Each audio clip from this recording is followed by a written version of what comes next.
In today's episode, we're talking about Facebook Live. You might have heard of it because it's probably been all over your newsfeed. And right now, Facebook is pushing it super hard. As soon as you go live, everyone who's a fan of your page, who likes your page, gets a push notification telling them that they should start watching. So what a cool opportunity to connect with your audience on a deeper level. Maybe have a nice little Q&A session, or I don't know, maybe do something crazy like launch a new product or service. There's just one little problem. Are you supposed to do the whole thing from your cell phone using the Facebook app?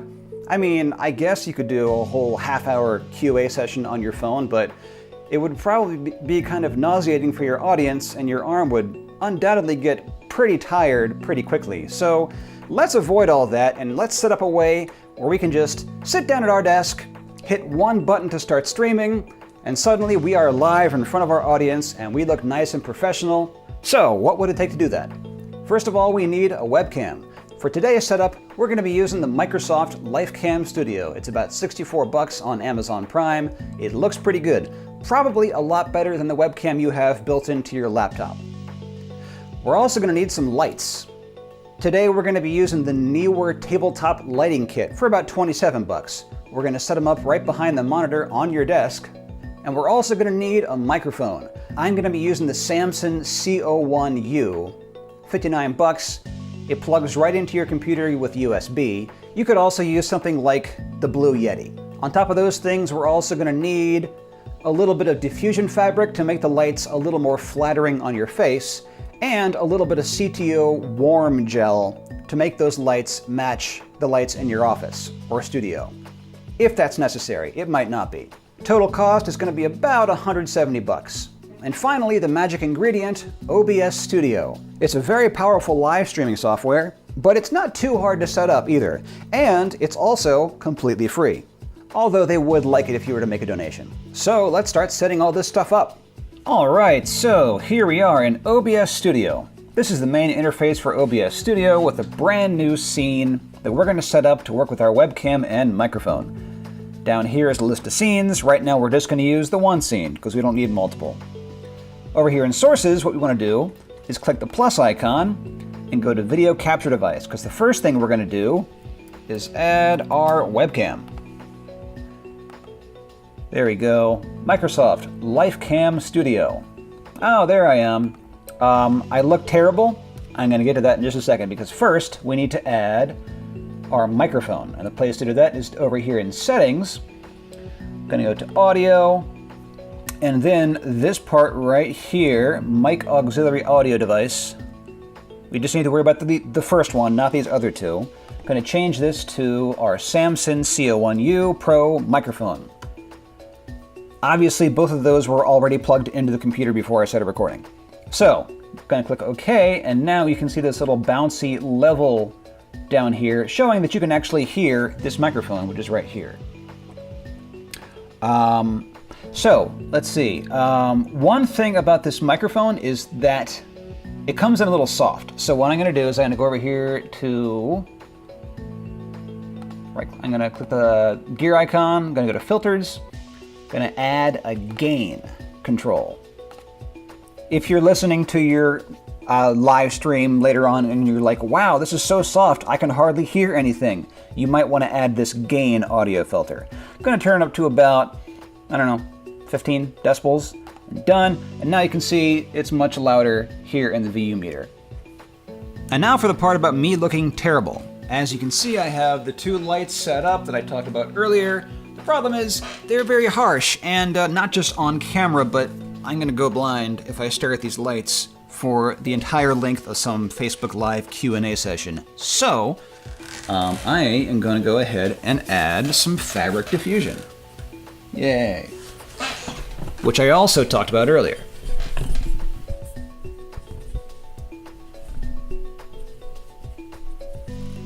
Okay, so that's a little better. Kind of hard to tell.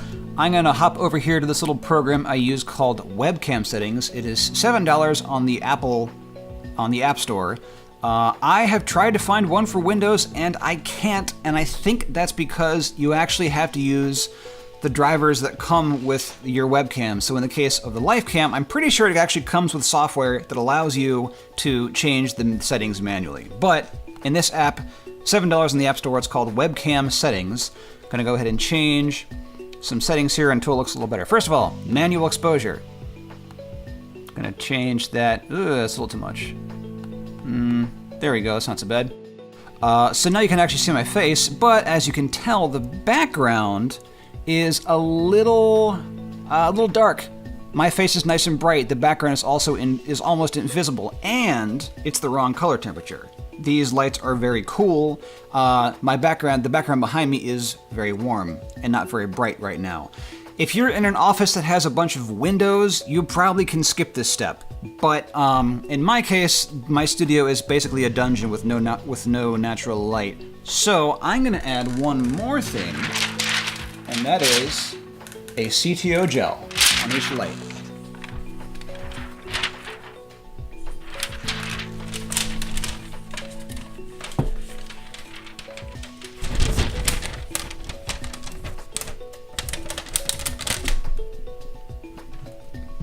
All right, that's much better. Now I'm gonna go back over here to webcam settings. I'm going to, let's see, I need to adjust the exposure. Stop it. I need to adjust the exposure time back up. That's pretty good. And I'm also gonna put it on manual white balance. It's a little too warm, so even warmer. I guess that's basically good. Oh, there we go. It just kicked in. Cool. All right, so now as you can see, I look, not the most fantastic, but these lights were 25 or so bucks. A lot better than they would be without them. Yeah, nice and dark. So, zoom back out, and even better, I am the same color temperature and roughly the same brightness as the backdrop, so it doesn't look like I am in some sort of dungeon. So, now we sound pretty good, we look pretty good. Let's go over now to Facebook Live and create our event. Going over here, this is the Fixing Your Video Facebook page. I'm over here on Publishing Tools. I'm gonna go over here to Videos, to Video Library. I'm gonna go over here to Live. This is the information you need to punch in to OBS Studio. So let's go ahead and do that. Server URL. Go over here to Settings, switching back to OBS Studio now. Go to Stream. There is a Facebook Live preset. I couldn't get it to work, so I just added this information manually using Custom Streaming Server. I'm going to paste that in to URL. This is the stream key. One thing about the stream key is that it gives you a new stream key for every Facebook Live event you create. So, unfortunately, you can't just stick with the one stream key. Every time you make a new event, you gotta go over here to Publishing Tools and Live and create a new live video and go over here and punch it into OBS Studio each time. So now click OK. And now let's go ahead and start streaming by clicking the Start Streaming button. Once it starts streaming, this will say Stop Streaming, indicating that it is streaming. So let's go over here to Preview.